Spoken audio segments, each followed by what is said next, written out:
Muito bem, a gente já calculou aqui as chapas dessa emenda e já calculamos também aqui os parafusos. E agora chegou a hora de calcular, de verificar as soldas que unem a viga à chapa.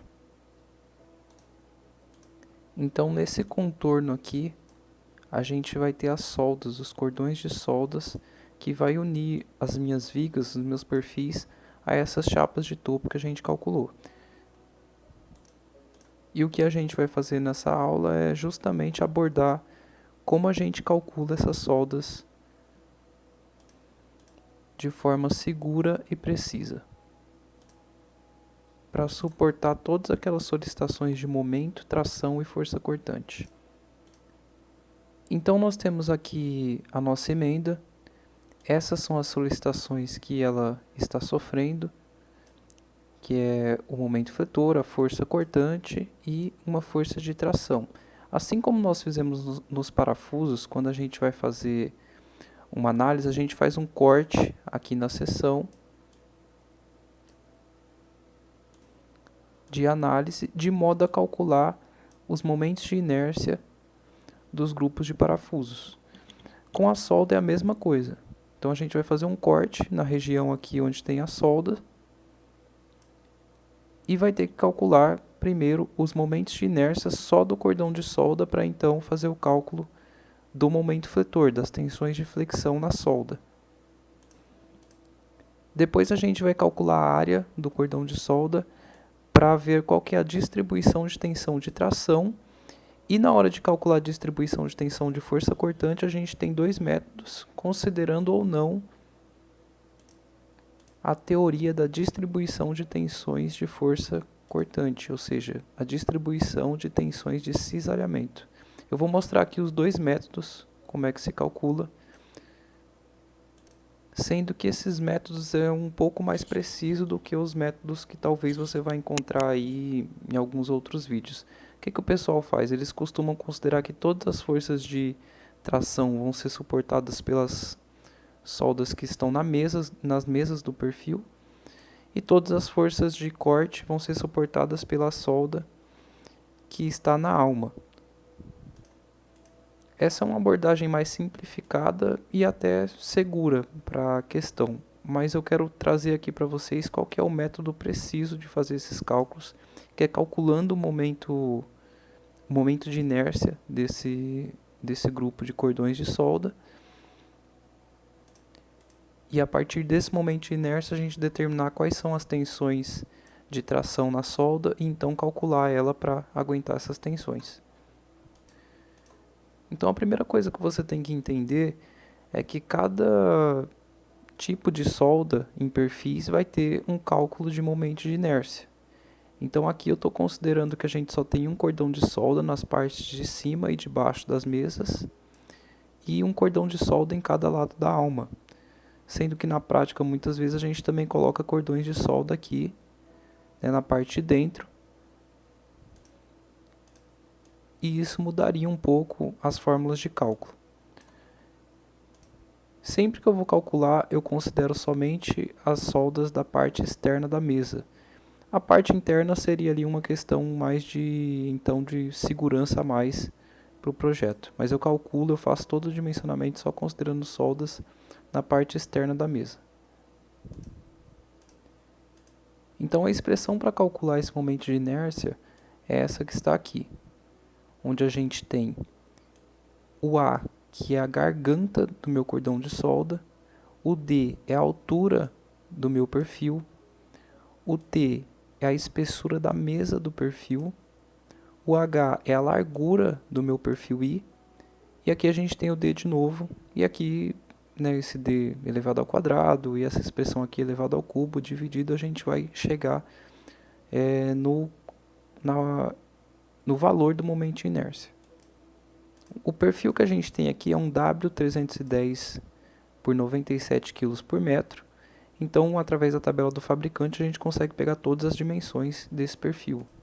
Então, através aqui da tabela da Açominas, a gente vem aqui no nosso perfil 310 por 97, onde a gente vai ter todas as dimensões para trabalhar esse cálculo. Então a gente tem aqui a altura de 308 mm, a gente tem 305 mm de largura, alma de 9,9 mm de espessura e mesa de 15,4 mm. Então, substituindo esses valores, a altura do meu perfil é de 308, que é o meu D. A espessura da mesa é 15,4, que é o meu T. E fazendo esse cálculo, né, que a gente tem aqui também a largura do perfil, e fazendo o cálculo dessa expressão matemática, a gente vai chegar no valor de 126.117.320 milímetros a quarta. Esse é o valor do momento de inércia de todo esse grupo aqui de cordões de solda da nossa emenda. Então, depois de calcular o momento de inércia, a gente vai calcular o módulo resistente desse grupo de solda, chegando num valor aí de 819 centímetros cúbicos. Essa fórmula aqui que provavelmente vocês já conhecem para calcular o módulo resistente. É o momento de inércia dividido pela distância entre o centro de massa até a fibra mais afastada do perfil. Ou seja, essa distância aqui. Então, a altura é o D dividido por 2. Depois de descobrir aqui o módulo resistente, basta a gente fazer o cálculo de tensão de flexão, onde é o momento solicitante dividido pelo módulo resistente. A gente tem um momento solicitante de 9.970 kN vezes centímetro, dividindo pelo módulo resistente de 819 centímetros cúbicos, a gente vai chegar numa tensão de flexão de 12,2 kN por centímetro quadrado. Essa é a tensão que esses cordões de solda aqui vão estar expostos devido ao momento fletor. O próximo passo é calcular as tensões de cisalhamento e as tensões de tração devido à força normal nesse perfil. E esse cálculo nada mais é do que força sobre área. Então, para calcular essa área dos cordões de solda, a gente tem essa fórmula matemática aqui. Ela é a minha garganta de solda, a altura da minha garganta de solda, vezes 2, vezes a altura do meu perfil, mais a largura do perfil, menos 2 vezes a espessura da mesa. Então, substituindo esses valores que a gente tem lá na tabela do fabricante, e substituindo aqui também o valor da nossa altura, né, da nossa garganta de solda, a gente vai chegar numa área de 81,5 centímetros quadrados para esse grupo aqui de cordões de solda. E de posse então da força cortante solicitante e da força normal solicitante, ou seja, a força axial, a gente consegue calcular as tensões de tração pura e as tensões de cisalhamento nesses cordões de solda. Então a gente tem uma força cortante solicitante de 122 kN, uma área de 81,5, a gente calcula uma tensão de 1,5 kN por centímetro quadrado nessa solda. E a tração pura a gente tem 18 kN, dividido pela área que a gente acabou de calcular, a gente chega numa tensão baixa de 0,22 kN por centímetro quadrado.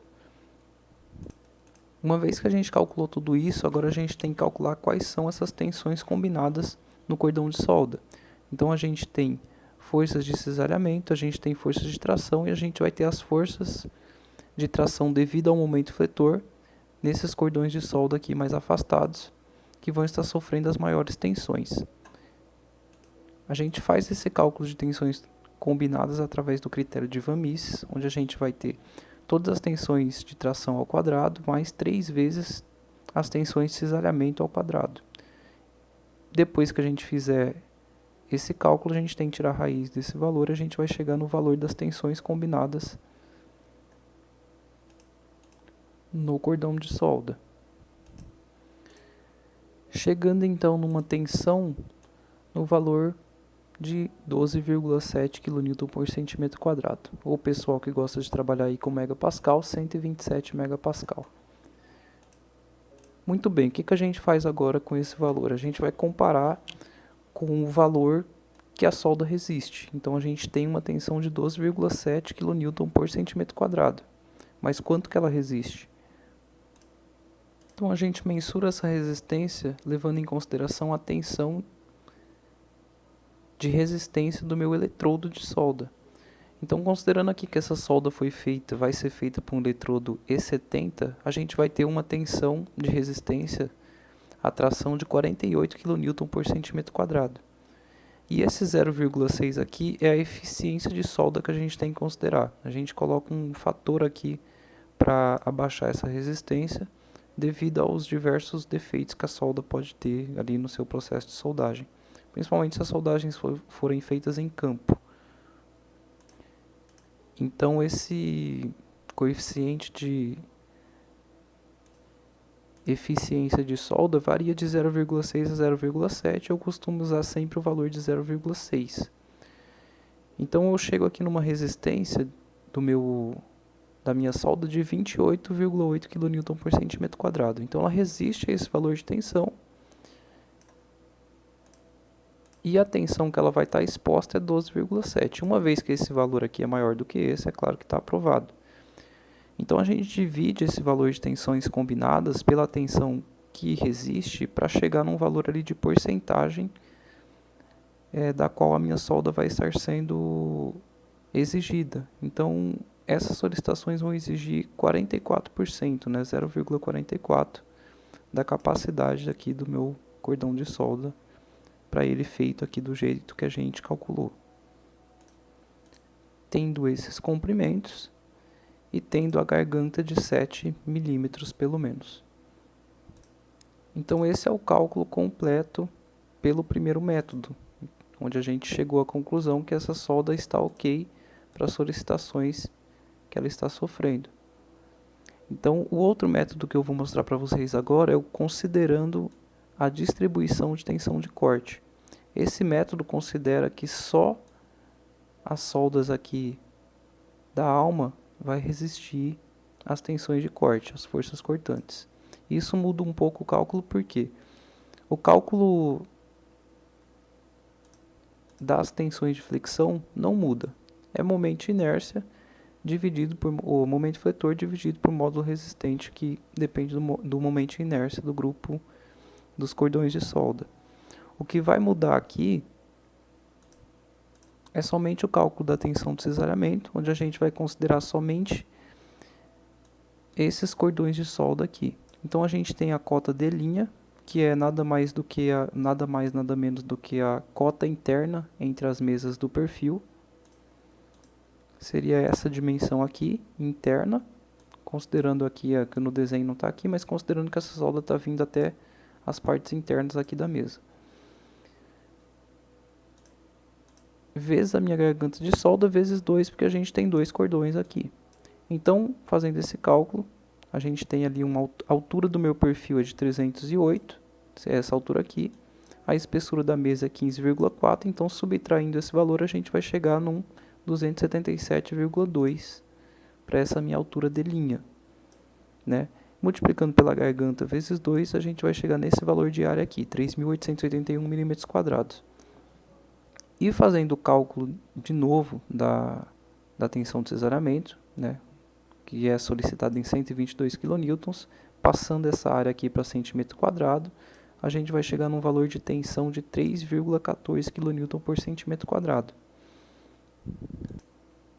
Então reparem que é claro que esse valor ele é maior do que o que a gente tinha calculado antes. Para a tensão de cesariamento, a gente tem aqui 314 kN por centímetro quadrado agora, e antes a gente tinha calculado 1,5, né? O valor mais que dobrou.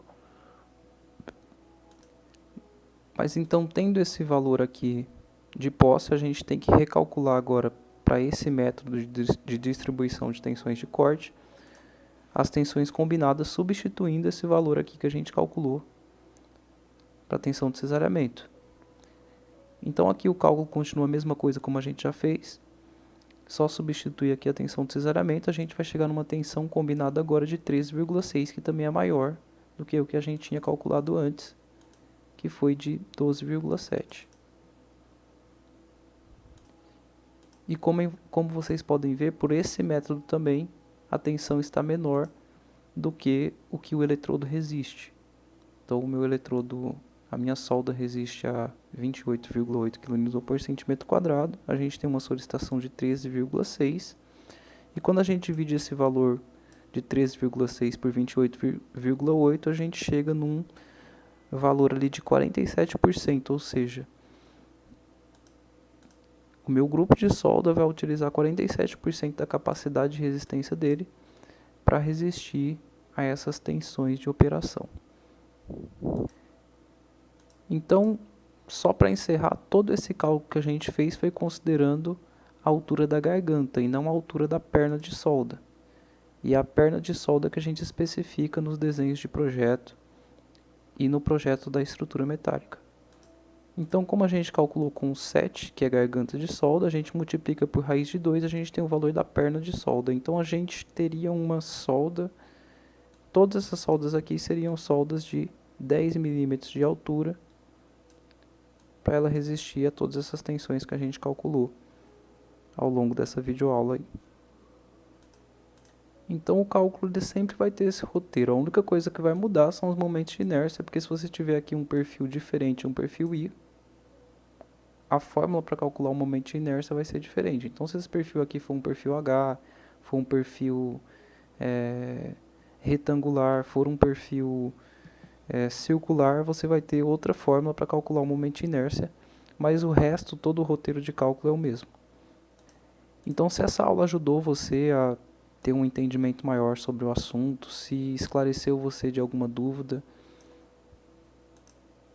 ou te ajudou de alguma forma, eu peço para você que curta, que siga o canal, que comente com alguma coisa nesse vídeo, porque é importante a gente ter um feedback de quem está assistindo.